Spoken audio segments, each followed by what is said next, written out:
Oh, good evening, everybody. I have waited until I'm almost home to force myself to be brief, which in this case I think is about 15 minutes. Hopefully I'll be home by then because I have a exercise class to go to, and I've already paid for it, and if I don't get home in 15 minutes, I'm going to miss it. So anyway, this is part two of me demanding a letter of apology from the leadership of my church, First Baptist Church of St. Petersburg. And by the way, let me back up. Today is Thursday, September the 26th, I believe, 5:28 p.m. I am in standstill traffic on Bryan Dairy Road off the I-275 exit westbound. That's not important, but that's where I am. So, yeah, this is part two of my demand for a letter of apology, 21 original copies signed by no fewer than 6 leaders of the church for Dr. Glen Money, expressing racist sentiments against my grandchildren, among other people, because of the color of their skin, saying that white people are responsible for this and white people are responsible for that. And this was going back a couple years now, but I mean, this is an issue that isn't going to go away because it's a moral, ethical, theological, civic travesty for him to do this, in my opinion. So I demand a letter of apology for professional misconduct, for professional incompetence, for ethical atrocity to stand up in front of a church and blatantly express racist sentiments. And by racist, I mean the awarding of privilege or the imposing of punishment on people based solely on the color of their skin. That's what I mean by racist. Or their race, I guess. I mean, if you wanted to split hairs, I guess you could start awarding privilege and imposing punishment on people, even though their skin is the same color, but they're a different race. I mean, I don't know. These leftists are so crazy. I mean, they'll come up with any way that they can think of to divide people and set people against each other to create conflict and create strife, so they can ride in on their fake white horses as the fake arbiters of peace and justice when they're the ones that created the conflict, So, I just think it's a travesty. So I do demand a letter of apology on church letterhead, 21 original copies signed by no fewer than 6 leaders of the church, because it's an outrage, and it always will be, whether I'm talking about it or whether I'm not talking about it, whether 2 years transpires or whether 200 years transpires. The amount of time and the whether anybody's paying attention to it doesn't matter. It's a travesty. It's a demonstration of professional incompetence. It's a demonstration of moral, ethical, and civic, travesty and offense and disgrace. And, something needs to be done about it. You can't just let these clowns get up and abuse you and abuse your loved ones and insult you and insult your loved ones, and then they just shrug their shoulders and walk away, and then they go back to, because when somebody calls them out, they just like Max Lucado, they just kind of like slink back into their snake holes, for a few minutes, and then they come back in a day or an hour or a week, and they act like nothing happened, and they get the same amount of pay, they get the same amount of respect, they get the same amount of honor that they ever got, in spite of the fact, that they did what they did. That's not right, So in this particular video, I want to do that. And I really need to go back to my original video, and hopefully I'll be organized enough to post a link in my original video to the specifics of the apology, because there's like 4 or 5 points that I can't remember now, but I do want to refer back to that because I think they were really good. And I want to say that my demand today is identical as it was then. So I will do my best, like I said, to go back and find that original video and I want the specifics of the apology. It's like 4 or 5 bullet points. I want those 4 or 5 bullet points to be in these letters of apology. I know I just remembered one. My memory will probably bring them in at random points in this video log.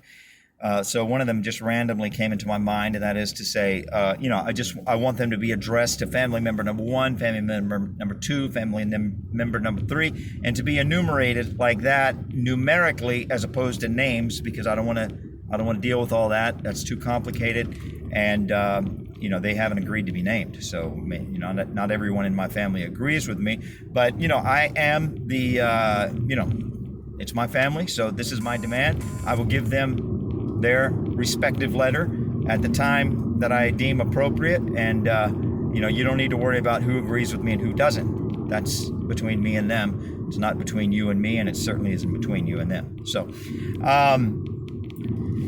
in this particular video log, in addition to affirming the original bullet points of my demand, I also want to make a call out to anybody with video skills, because I want to download a video of Dr. Glen Money preaching a sermon, and I want to superimpose a potato sack jumpsuit on him, and maybe like a stereotypical cartoon-like, not true to life, but nevertheless stereotypical or archetypal, I guess you might say. It's not necessarily true to life. It's just what people in theater, or not theater, but cinema and cartoon world do. They stylize. That's the word I was looking for. A stylized Asian haircut, and a potato sack jumpsuit, because it's an archetype. It's a stylization. Is that the right word? It's a stylized form of dress for these dictators like Mao Zedong, right? And Kim Jong-il, or is it Kim Jong-un? It's either Kim Jong-il or Kim Jong-un. One's the father, one's the son. I can't remember which is which. But to wear these potato sack, they're really shirts, but I'm calling them jumpsuits. I'll tell you why in a minute. And these are the guys, Kim Jong-un and Kim Jong-il both, and also Mao Zedong. These are the guys that are famous, right, for punishing people down to the 3rd generation. So in other words, if you're great, what would 3rd generation be? The 1st generation would be your mom and dad. 2nd generation would be your grandfather. So 3rd generation would be your great-grandfather, right? So if your great-grandfather did something against the Zedong family, or the Kim Jong-il, Kim Jong-un, whatever their last name is, that family, the family of Kim Jong-il and Kim Jong-un, if your great-grandfather did something against them, then 3 generations later, you would still be working in a slave camp, living on slave rations, and doing slave work, meaningless slave work, like digging holes and filling them up, or breaking big rocks up into little rocks, and then they throw the rocks away, or whatever they do, whatever they get their slaves to do over there. This is what they're known for, right? I mean, this is true to life. This is not an archetype. This is not a stylized view of things. This is true to life. This is what they actually do. So, there's all that. So I'd like to superimpose one of these potato sacks onto Glen Money, Dr. Glen Money, because that's exactly what he's suggesting. Right? When he gets up and suggests that my grandchildren and your grandchildren and your children and you and me, because of the color of our skin, we have to be punished because of what our great-grandfathers supposedly did, which I don't even know if my grandfather did it. I mean, it's even worse. So, you say this is ridiculous, this is extreme, you're going too far. No, what Dr. Glen Money is suggesting is even worse than what Mao Zedong did. He's dead. What Kim Jong-un and Kim Jong-il did and do, it's worse.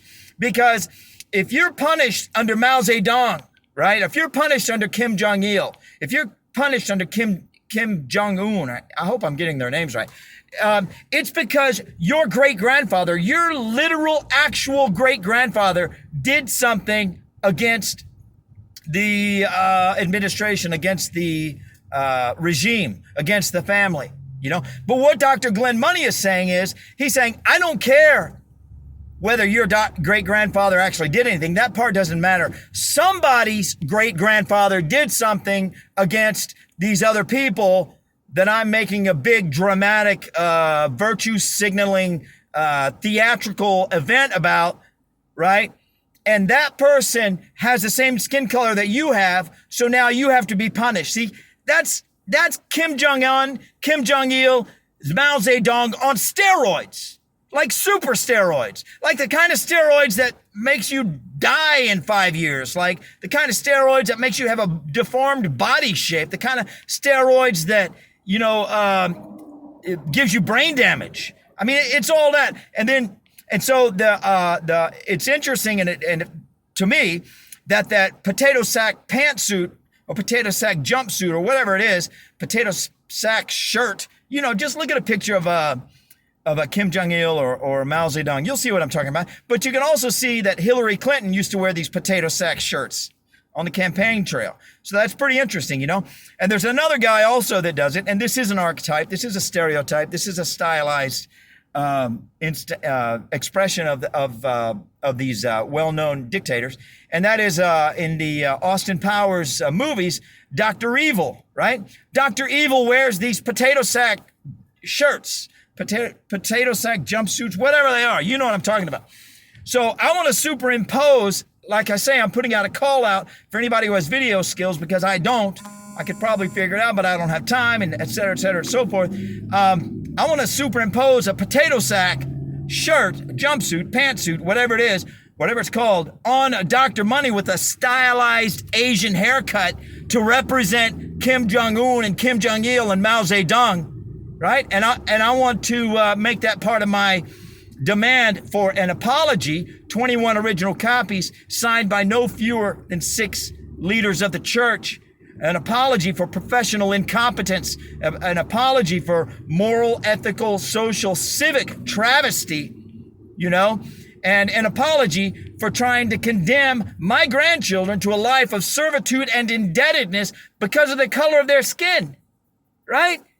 I mean, how can Dr. Glen Money even continue to stand up in front of people and expect to be taken seriously after launching this campaign? Like I said, I don't care that it was 2 years ago. If it was 200 years ago, it wouldn't matter. This is an outrage. I mean, he's promoting a cause that promises to be detrimentally effective across generations of people, and apparently the leadership of my church expects it just to go away because somebody doesn't talk about it for a couple years. It's like, no.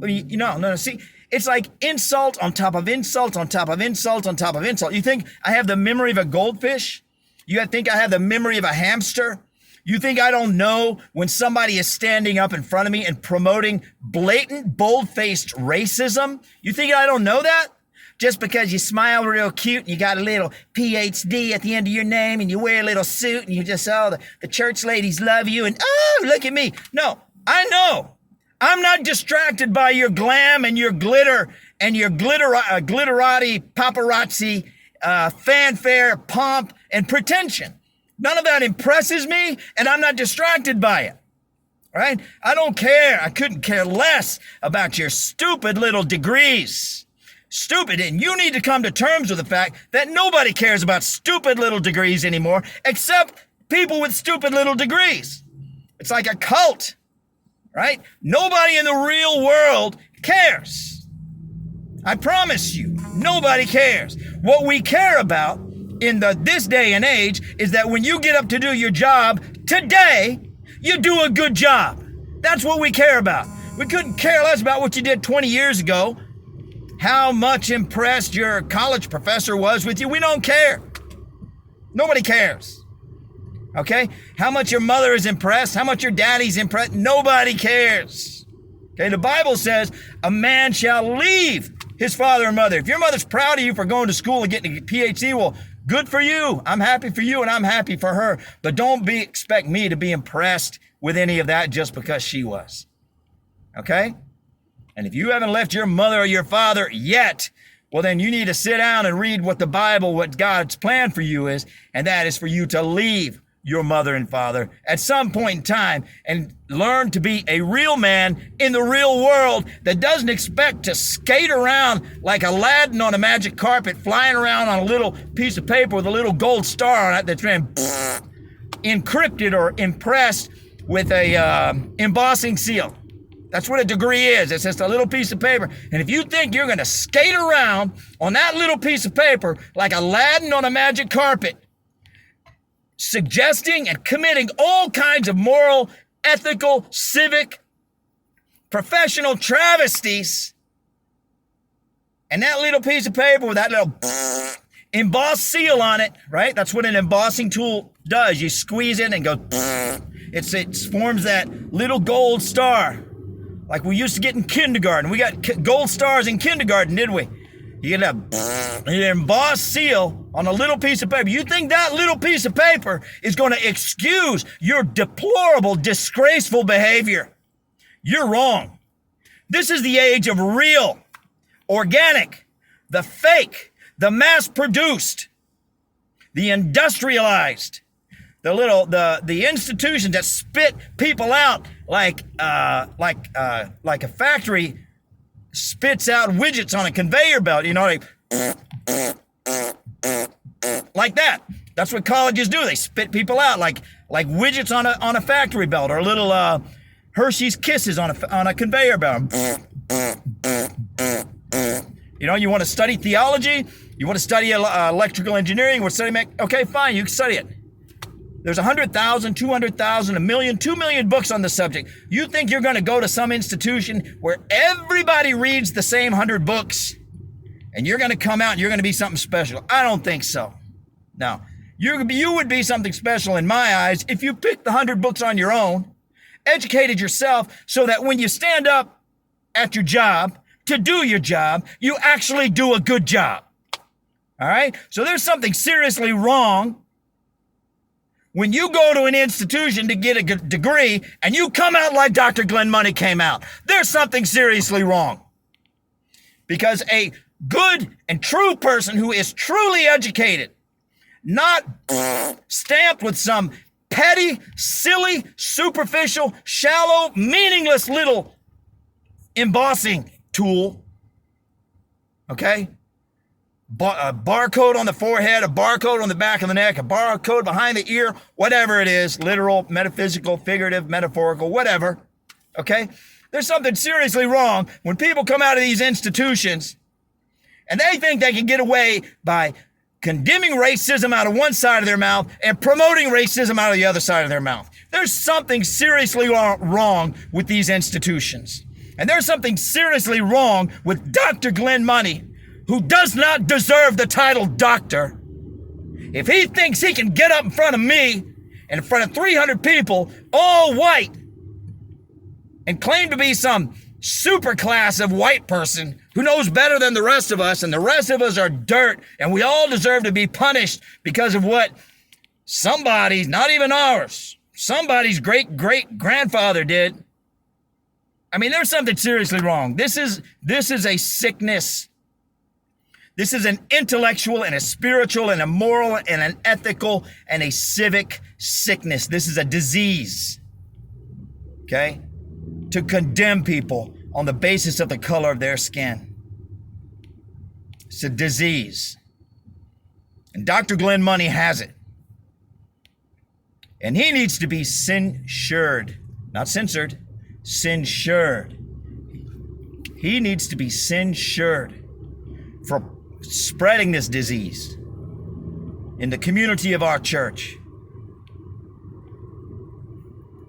And in addition to that, I demand letters of apology, 21 original copies on church letterhead, signed by no fewer than 6 leaders of the church. And I'm also calling out to anybody with video skills that can help me superimpose a potato sack jumpsuit like Mao Zedong is stereotypically, archetypally photographed and painted wearing, like Kim Jong-un and Kim Jong-il typically wear, like Hillary Clinton frequently wore, on the campaign trail, and like Dr. Evil in the Austin Powers movies, archetypally wears. Okay? So thank you for watching. God bless you. I hope you liked the video, and I hope you see something of value in it. I don't expect to be right about everything. If I make 10 statements, if I make 10 observations, I think it's a very good day if 2 of them are of value to somebody. So I hope you find something of value here. You go back and you read the Bible, the actual Bible, the thing that they don't want to talk about in the churches. All they want to do is give you regurgitations of Stephen Colbert's monologue from the night before. That's all it is. It's just a pop culture theater. That's all it is. Stephen Colbert and Jon Stewart, and it's just regurgitations of all of that dressed up in some little bit of Jesus talk. If you go back and you read the actual Bible, Isaiah and Jeremiah both were beaten. Isaiah was cut in half. They were thrown in prison. Jeremiah was thrown in the bottom of a cistern, which is like a well, I guess, and mud sunk up to his waist. And he was going to die, but his friends came and saved him. But the king is the one who put him down there. And he put him in jail. They were always speaking out against the leadership. Speaking out against other fake prophets. This fake prophet business is as old as dirt. It goes all the way back forever.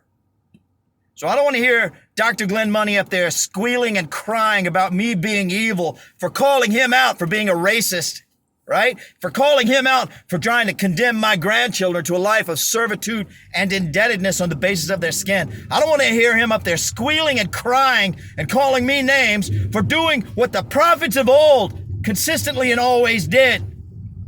And what Jesus himself did. And what Jesus' apostles did. They were all strung up, crucified, exiled, beaten, and stoned for doing exactly what I'm doing. So I don't want that sniveling little twerp, Dr. Glen Money, to get up there and squeal and cry like he did before because I'm doing what the prophets did. You are a racist piece of trash, Dr. Glen Money. You are a disgrace, and you deserve to be publicly censured for trying to condemn my grandchildren to a life of servitude and indebtedness on the basis of the color of their skin. I cannot repeat that enough. I can't say that enough times. I can't say it loud enough. I cannot be given a venue that has too much exposure in order to expose this. You're a disgrace, and I want my letters of apology. I don't want you to be fired. I want you to be publicly censured. And I want you to commit yourself to doing your job, which is promoting and teaching and teaching the Word of God. I don't care if you believe it. I don't care. It's your job to preach it and to teach it. So do your job. All right? Thank you for watching. God bless you. Bye.